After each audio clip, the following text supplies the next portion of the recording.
எம்ஜிஆர், சிவாஜி போன்ற தலை சிறந்த நடிகர்களுடன் நடித்து 80களில் கொடிகட்டி பறந்த பழம்பெரும் தமிழ் நடிகை காலமானார்.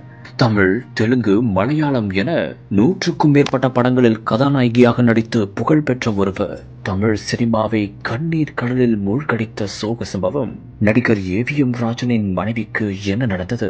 தமிழ் சினிமாவில் நாம் 1000 நடிகைகளை பார்த்திருப்போம். ஆனால் இப்படிப்பட்ட ஓர் தமிழ் நடிகையை பார்ப்பது என்பது அரிது என்றே கூறலாம். ஆம், அவர்தான் நடிகை புஷ்பலதா.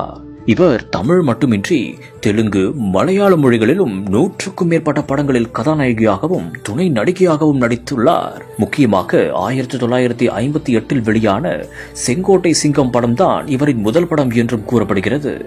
நானும் ஒரு பெண் என்ற திரைப்படத்தில் தான் ஏவிஎம் ராஜனுடன் இணைந்து நடித்தார். அப்போதுதான் இவர்களுக்குள் காதல் மலர்ந்து இவர்கள் திருமணமும் செய்து கொண்டதாக கூறப்படுகிறது.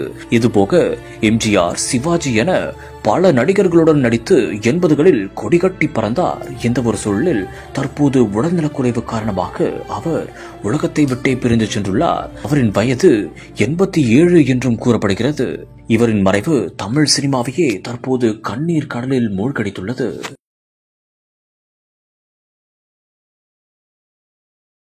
ரெண்டு பிஞ்சு உசிரை இப்படி தவிக்க விட்டுட்டு 2 பேருமே போயிட்டீங்களே.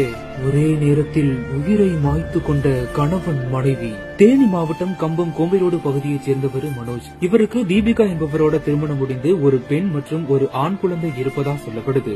இந்த ஒரு நிலையில மனோஜுக்கு தீராத உடல் வியாதிகள் இருந்து வந்துள்ளதா கூறப்படுது. இப்படி ஒரு சூழ்நிலையால வேலைக்கும் போக முடியாம ரொம்பவே சிரமப்பட்டு வந்திருக்கிறாரு. மேலும் அவரோட மனைவி தீபிகா அவங்களுக்கும் வலிப்பு நோய் இருந்து வந்ததா சொல்லப்படுது. இதனால 2 பேருமே நோய்வாய்ப்பட்டு குடும்பத்தை பார்க்க முடியாம அவதிப்பட்டு வந்திருக்காங்க. இதனால ரொம்பவே மன அழுத்தத்தில் இருந்து வந்த மனோஜ் நேற்று விதைய அரைச்சு சாப்பிட்டிருக்கிறாரு. இதையடுத்து அவரை உடனடியா அக்கம் பக்கத்துல இருந்தவங்க மீட்டு சிகிச்சைக்காக கம்பம் அரசு மருத்துவமனைக்கு கொண்டு போயிருக்காங்க. ஆனா அவரை பரிசோதித்த மருத்துவர்கள் அவர் ஏற்கனவே உயிரிழந்து விட்டதா தெரிவிச்சிருக்காங்க. இதற்கிடையில் அவரோட மனைவி தீபிகா அவங்களுக்கும் மூச்சு விட முடியாம சிரமப்பட்டு இருந்திருக்காங்க.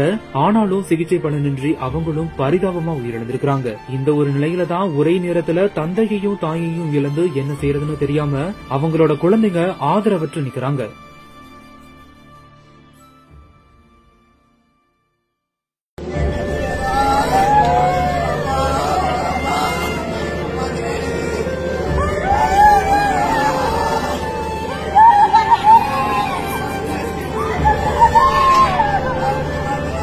தண்ணீர் தொட்டியில் தவறி விழுந்த மகனை மீட்க போராடி தாயும் 11 மாத கைக்குழந்தையும் உயிரிழந்த சோகம். குடும்பத்தையே பறிகொடுத்துவிட்டு அனாதையாகி நிற்கும் குடும்ப தலைவன். மனதை கசக்கி பிழிந்த துயர சம்பவத்தின் பின்னணி.